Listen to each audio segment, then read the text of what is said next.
انا عاوز اسالك سؤال بسيط. ليه في ناس كل يوم بتطلع تتكلم عن كندا انها بلد وحشه وكل حاجه فيها صعبه؟ طيب ليه لسه عايشين هنا؟ لو فعلا كندا سيئه زي ما هما بيقولوا، ليه ما رجعوش؟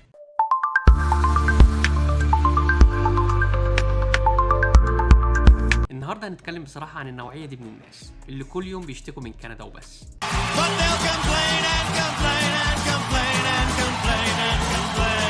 وبيحبطوا غيرهم. بس في الحقيقه المشكله مش في كندا، المشكله في طريقه تفكيرهم. وفي اخر الفيديو هقولك ازاي تتفادى انك تقع في نفس الفخ، وازاي تخلي كندا تشتغل لصالحك بدل ما تحس انها ضدك. الناس اللي بتشتكي من كل حاجه.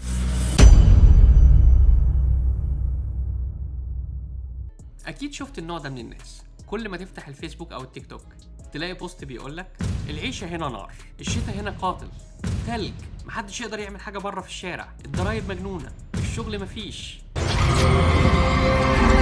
بس لو ركزت شويه هتلاقي الناس دي بقالها سنين عايشين هنا، ومع كل ده مش قادرين يسيبوا البلد. طب ليه؟ I wonder why.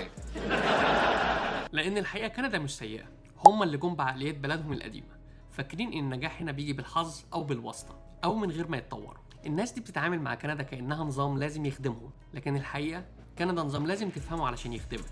Oh yes. في 3 أسباب رئيسية بتخلي الناس دي تكره البلد. الأول، لأنهم جم بنفس التفكير اللي كانوا عايشين بيه قبل كده، يعني عايزين يعيشوا نفس الروتين، نفس الراحة، نفس الطريقة. Are you serious? Are you serious right now? بس في بلد جديدة، وده طبعا مستحيل. تاني حاجة،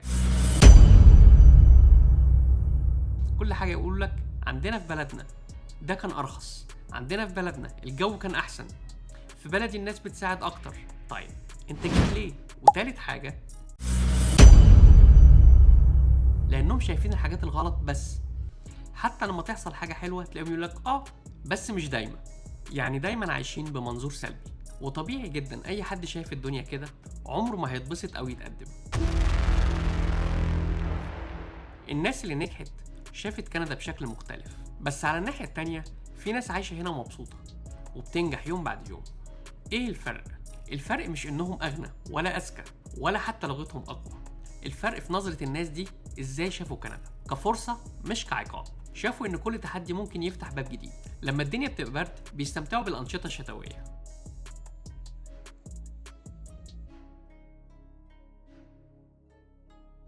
وبيطوروا نفسهم. لما الاسعار زادت بدأوا يدوروا على حلول. Solution? I'm sorry, did he say solution? مش شكاوي وبس. حاجة من الحاجات اللي لاحظتها هنا ان الناس اللي بتفكر بإيجابية مش عايشة في وهم، لا هم شايفين العيوب بس بيختاروا يركزوا على اللي يقدروا يتحكموا فيه. ودي النقطة اللي فرقت معايا انا شخصيا. الفرق الحقيقي بيبدأ جوه. كندا مش بلد مثالية، فيها مشاكل، فيها بيروقراطية، فيها تحديات، بس مفيش بلد في العالم ما فيهاش مشاكل. الفرق الوحيد ان هنا لو اشتغلت واتعلمت واستقريت هتحس ان تعبك ليه نتيجة. اللي بيشتكي كل يوم هو ده لسه مش فاهم ان كندا مش جاية تريحه، كندا جاية تعلمه ازاي يعيش صح. وده اجمل درس ممكن تتعلمه هنا، ان النجاح مش في المكان، النجاح في عقلك وفي استعدادك انك تتغير. فلو انت ناوي تيجي كندا او لسه جديد هنا، ما تخليش الناس السلبية دي تخوفك وتأثر عليك. اسمع الكل بس فكر بنفسك، وافتكر ان كل واحد من اللي نجحوا هنا كانوا في نفس مكانك بالظبط، بس اختاروا يكملوا بدل ما يشتكوا بس. كندا هتديك على قد ما انت هتديها، فابذل مجهود، اتعلم، خليك ايجابي، والبلد دي هتحبك زي ما انت بتحبها. ولو عجبكم الفيديو ما تنسوش تعملوا سبسكرايب وتعملوا شير للفيديو لاصحابكم اللي عاوزين يجوا كندا او لسه جايين جداد. واكتبوا لي في التعليقات تحت اكتر حاجه شايفينها ايجابيه في كندا هي ايه. واشوفكم الفيديو الجاي في كندا بعيون واقعيه.